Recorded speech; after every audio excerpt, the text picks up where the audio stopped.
Les enfants aiment beaucoup cet éléphant puisqu'il semble beaucoup plus proche d'une grande peluche, un peu type babar qu'on aime bien en fait avoir, mais qui en réalité évidemment s'associe à un objet, à une fonction bien plus importante.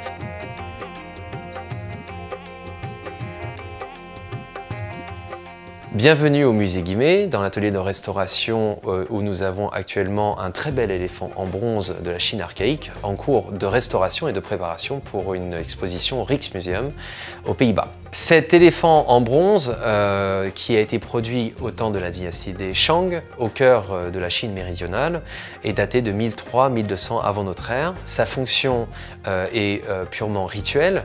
On y contenait du vin à alcool de millet ou de riz, et on est dans un contexte bien entendu funéraire. Cet éléphant était inhumé à proximité d'autres objets de même type, et notamment de nombreuses pièces en ivoire et en jade.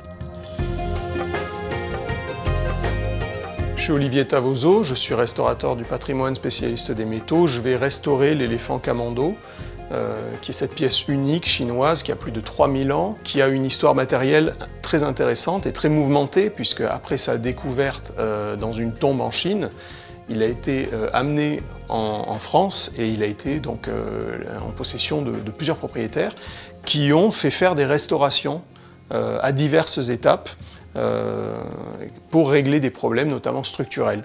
Par exemple, le couvercle qui fermait le dos a disparu, mais également une plaque qui constituait le ventre de l'animal, qui est perdu, ainsi que la trompe, qui au départ formait un S, très probablement, dont il manque un fragment important.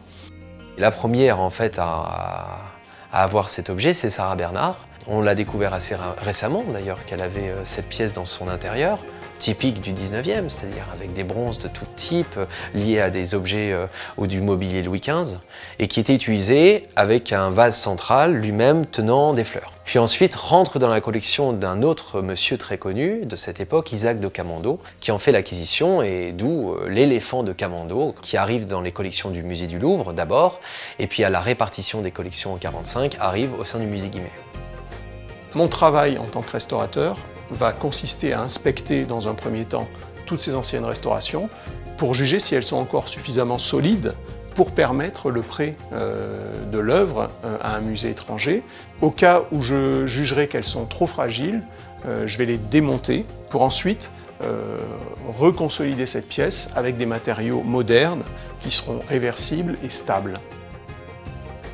Au-delà de la nécessité de restaurer l'œuvre, une chose très importante, c'est que ce moment de la restauration, c'est finalement le moment où cette œuvre prestigieuse sort de la vitrine et peut être vraiment examinée par le conservateur, le scientifique. C'est un moment d'intimité unique avec une œuvre prestigieuse et la connaissance qu'on en a progresse énormément à ce moment-là.